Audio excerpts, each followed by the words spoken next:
Hello hello hello students, कैसे हैं आप सभी। आशा आप सभी अच्छे होंगे, मैं भी अच्छी हूँ। तो स्वागत आप सभी का राधिका क्लासेस में। तो पिछले शॉर्ट में हमने चैप्टर 4 हाफ चैप्टर कर लिया था। तो उसमें हमने काइनेटिक एनर्जी पढ़ी थी और कुछ टॉपिक्स पढ़े थे। ठीक है, आशा आप सभी को सभी समझ में आ गए होंगे। तो आज हम पढ़ने वाले हैं वर्क एनर्जी थ्योरम। क्या पढ़ने वाले हैं? Work energy theorem. मैंने आपको क्या बताया था? वर्क इज इक्वल है चेंज इन एनर्जी। बताया था सभी को, याद करो। पिछले लेक्चर में मैंने बताया था वर्क इज इक्वल है change in kinetic energy. Sorry, kinetic energy change in energy बताया था मैंने आप सभी को। क्या बताया था? Change in energy. ठीक है, तो वर्क एनर्जी थ्योरम क्या कहता है? It states that work done by all forces is equal to the change in kinetic energy. ठीक है, इतनी बात में क्लियर हुई। कई बच्चे कहते हैं कि बात प्रूव करके दिखाओ। मैं आपको ये बात प्रूव करके दिखा देती हूँ। तो वर्क इज इक्वल है डेल्टा काइनेटिक एनर्जी। ठीक है, वर्क का फॉर्मूला क्या होता है? Force into displacement. वर्क का फॉर्मूला क्या होता है? फोर्स इनटू डिस्प्लेसमेंट होता है। ठीक है, वर्क इज इक्वल है, फोर्स का फॉर्मूला क्या होता है? M a. फोर्स का फॉर्मूला क्या होता है? M a into s. ठीक है, इतनी बात में क्लियर हुई। मान लो ये कार है, ठीक है, इसकी इनिशियल वेलोसिटी क्या है? u। Final velocity v। Acceleration हुआ, ये क्या है? डिस्प्लेसमेंट है। ठीक है, अभी मैंने आपको पिछले शॉर्ट में क्या पढ़ाया था? एक डेरिवेशन कराई थी, v square minus u square is equal है 2as। बताया था सभी को। ठीक है, v square minus u square is equal है 2as। ठीक है, तो v square minus u square upon में 2a इज इक्वल है s। क्या हो गया? s की वैल्यू आ गई। यहां से क्या हुआ? s की वैल्यू आ गई हमारे पास। तो इस s की वैल्यू को यहां पे पुट कर सकते हैं। तो वर्क इज इक्वल है ma इनटू में v square minus u square upon में 2a। ठीक है, s की वैल्यू क्या कर दी हमने? यहां पे s की वैल्यू क्या कर दी? पुट कर दी हमने। ठीक है, इतनी बात समझ क्लियर हो गई। ये बस हमें नोट कर लेंगे, साथ साथ में नोट करते रहो। ठीक है, तो यहाँ पे a से a कैंसिल हो गया। तो वह क्या हुआ? इसकी हमने मल्टीप्लाई करके प्रोडक्ट कर दिया। m स्क्वायर माइनस में mu की स्क्वायर अपॉन में 2 आ गया। क्लियर हुई बात सभी को? क्या आ गया? पहले क्या था? वर्क का फॉर्मूला क्या है?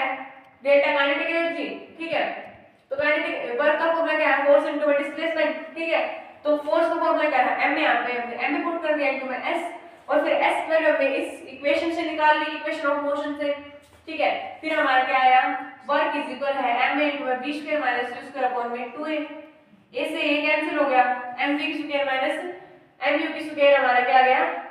अपॉन में 2 क्या आ गया? हमारा वर्क का फॉर्मूला आ गया। ठीक है, तो वर्क इज इक्वल है हाफ mv की स्क्वायर माइनस हाफ mu की स्क्वायर। ठीक है, बात क्लियर होगी सभी को? तो वर्क इज इक्वल है फाइनल काइनेटिक एनर्जी माइनस में इनिशियल काइनेटिक एनर्जी। ठीक है, इतनी बात समझ क्लियर हो गई? इतनी बात समझ क्लियर हो गई? वर्क एनर्जी थ्योरम एक इंपॉर्टेंट टॉपिक है, आज आप सभी को समझ में आ गया होगा। इट स्टेट्स दैट, तो वर्क एनर्जी थ्योरम सभी को समझ में आ गया है। अब क्या पढ़ेंगे हम? पोटेंशियल एनर्जी पढ़ेंगे। क्या पढ़ेंगे हम? पोटेंशियल एनर्जी पढ़ने वाले हैं। तो अब हम क्या पढ़ने वाले हैं? पोटेंशियल एनर्जी पढ़ने वाले हैं। पोटेंशियल एनर्जी क्या होता है? एनर्जी, साथ साथ नोट कर लो सभी। Energy pass by an object due to its change in shape, position, etc. is called potential energy. ठीक है, नोट कर लो एक बार इस डेफिनेशन को। पोटेंशियल एनर्जी क्या कहता है? Energy pass by an object due to its change in shape position etcetera is called potential energy. देखो पोटेंशियल एनर्जी कहता है कि जो एनर्जी पास होती है, जैसे कि मैंने क्या किया कि किसी ऑब्जेक्ट को प्रेस किया तो उससे क्या होगी, शेप चेंज हो रही है, पोजीशन चेंज हो रही है, ठीक है। तो जब उसके अंदर से जो एनर्जी पास हुई उसको क्या कहते हैं, हम पोटेंशियल एनर्जी कहते हैं।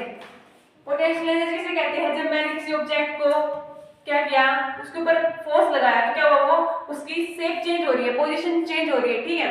तो जब उसमें से जो भी एनर्जी पास करेगी उसको क्या कहेंगे, हम पोटेंशियल एनर्जी कहेंगे, ठीक है। इतनी बात समझ को क्लियर हो गई, इतनी बात समझ क्लियर हो गई। अब इसका हम फॉर्मूला पढ़ रहे हैं। वर्क का फॉर्मूला क्या है, force into mass displacement, work is equal है, हमने क्या पढ़ा था, ma की जगह mg, f जहां पे एक्सेलरेशन है वहां पे क्या हो रही है, ग्रेविटी हो रही है, तो क्या पढ़ लिया हमने mg और h। इसमें ज्यादा डिटेल में जाने की जरूरत नहीं है, बस आपको एक नोट कर लेना है, ठीक है। और एक बार इसकी डेफिनेशन क्या करनी है, रीड कर लेनी, ठीक है। उसके बाद आते हैं हमारा कौन सा topic, law of conservation of energy, ठीक है।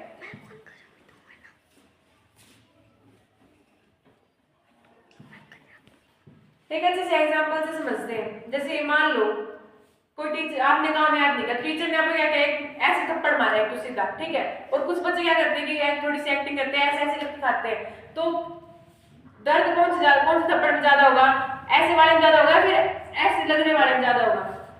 ऑब्वियस सी बात है, जब थप्पड़ बिल्कुल सीधा लगेगा तब क्या होगा, दर्द ज्यादा होगा, ठीक है। और इसके बाद हम पढ़ने वाले हैं law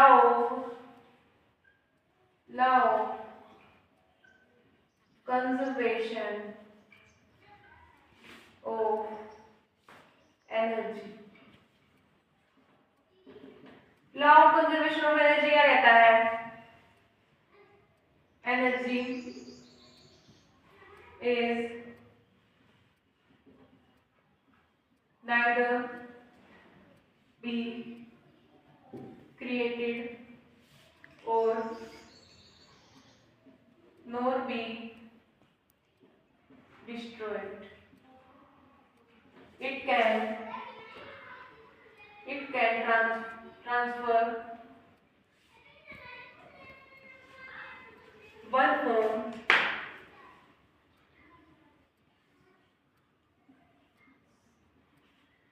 form to another form, ठीक है। Law of conservation of energy क्या कहता है, एनर्जी कभी भी, energy is neither be created or nor be destroyed, it can transfer one form to another form। ये क्या कहता है कि एनर्जी को कभी भी बनाया नहीं जा सकता, ठीक है, और उसको कभी खत्म भी नहीं किया जा सकता, ये केवल एक फॉर्म से दूसरे फॉर्म में क्या कर सकती है, ट्रांसफर कर सकती है, ठीक है। सभी को बात क्लियर हुई। Law of conservation of energy क्या कहता है, energy is neither be created or nor be destroyed, it can transfer one form to another form, ठीक है। इतनी बात समझ क्लियर हुई। जैसे कि हमारे पास एनर्जी थी तो हमने क्या कर लिया, काम कर लिया, ठीक है। हमने एनर्जी को यूज नहीं किया तो क्या हुआ, एनर्जी बची रह गई, या फिर क्या हुआ कि हमने मान लो हार्ड वर्क कर लिया तो क्या हुआ, हमारी एनर्जी खत्म हो गई, क्या हुआ, हमारी एनर्जी खत्म हो गई, ठीक है। Law of conservation of energy से भी समझ में आया, क्या कहता है, energy is neither be created or nor be destroyed, it can transfer one form to another form। साथ में नोट्स बनाते रहना बेटा, ताकि डेफिनेशन आपको याद हो जाए, ठीक है, क्या हो, डेफिनेशन आपको याद हो जाए, ठीक है। उसके बाद हम क्या पढ़ने वाले हैं, पावर, ठीक है। क्या पढ़ने वाले हैं हम, पावर पढ़ने वाले हैं। The rate of doing work is called power, the rate of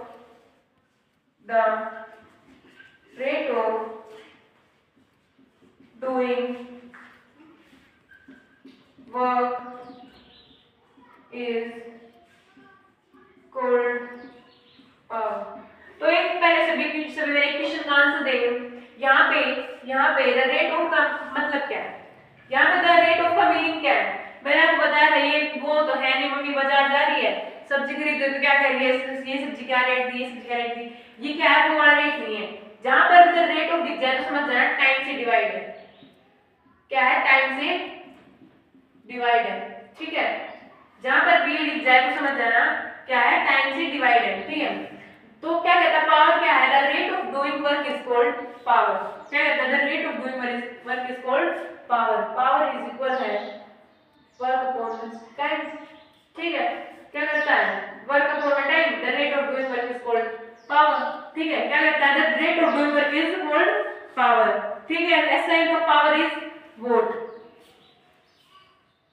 SI unit of power is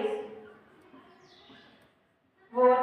ठीक है, SI unit of power is vote. ठीक है, it is a scalar quantity. क्या है ये, स्केलर क्वांटिटी है।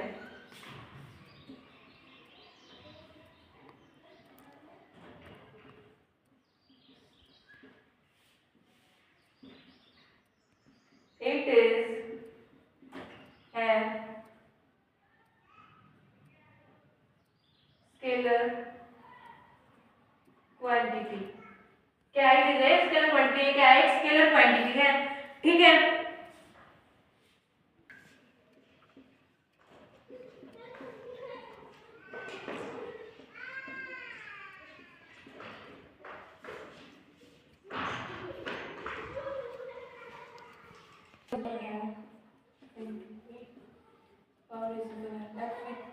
ठीक है, बात कर रहे हो सभी को, एक बार सभी इसको नोट कर लेंगे। पावर क्या कहता है, the rate of doing work is called power. Power कैसे यूनिट क्या है, वोट है और जूल पर सेकंड है। ठीक है, और क्या it is a scalar quantity है। Power is equal what work upon time taken. Power is equal force into displacement upon time taken. Power is equal है फोर्स इनटू वेलोसिटी। पावर का formula क्या आएगा, F इनटू V। ठीक है, बात clear होगी सभी को। उसके बाद हम क्या पढ़ने वाले हैं, कमर्शियल यूनिट ऑफ पावर। इस चैप्टर का लास्ट टॉपिक क्या है, कमर्शियल यूनिट ऑफ पावर। ठीक है, पीछे वाला आशा आप सभी को पीछे वाला सभी समझ में आ गया होगा अब तक जो पढ़ा है आपको मैंने। ठीक है, उसके बाद हम पढ़ने वाले हैं चैप्टर 5। तो हमारे चलते हैं हमारे लास्ट टॉपिक की ओर, इस चैप्टर के लास्ट टॉपिक की ओर चलते हैं। तो क्या है, commercial unit of power. Commercial unit of power. ठीक है, ये क्या हमारे चैप्टर का बिल्कुल आखिरी टॉपिक है। ठीक है, इससे पहले मैं बताना चाहूंगी आपको 1 HP इक्वल है 746 वोल्ट। एक हॉर्स पावर इज इक्वल है 746 वोल्ट। ठीक है, ये बात सभी एक बार आप नोट कर लेना। ठीक है, ये थोड़ी सी इंपॉर्टेंट है। तो commercial unit of power is kilowatt hour which is written as kWh। लिखो सभी, commercial unit of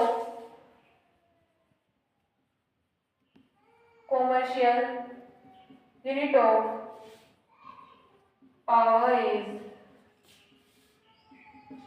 kilowatt per hour which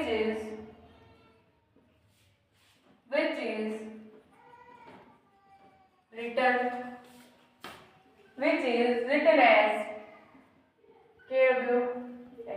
ठीक है, सभी कमर्शियल यूनिट ऑफ पावर को नोट कर लें। Commercial unit of power is kilowatt hour which is written as kWh। ठीक है, नोट कर लो सभी, एक बार इस बात को नोट कर लेंगे सभी। ठीक है,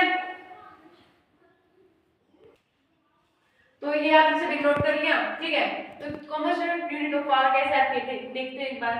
पावर का फॉर्मूला क्या है, वेट वर्क अपॉन में टाइम टेकन। पावर का फॉर्मूला क्या है, वर्क अपॉन में टाइम टेकन। ठीक है, तो पावर इज इक्वल है वर्क की जगह एनर्जी लिख दूं।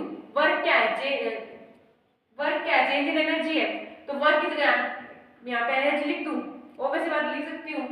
ठीक है, तो पावर इज इक्वल है एनर्जी अपॉन टाइम टेकन। ठीक है, तो P इनटू में T इज इक्वल क्या आ गया, एनर्जी आ गया। तो एनर्जी इज इक्वल है पावर इनटू में टाइम टेकन। एनर्जी कैसे है, जूल, पावर की वोट और टाइम की सेकंड। तो वोट से क्या आ गया kW और सेकंड से क्या आ गया आवर।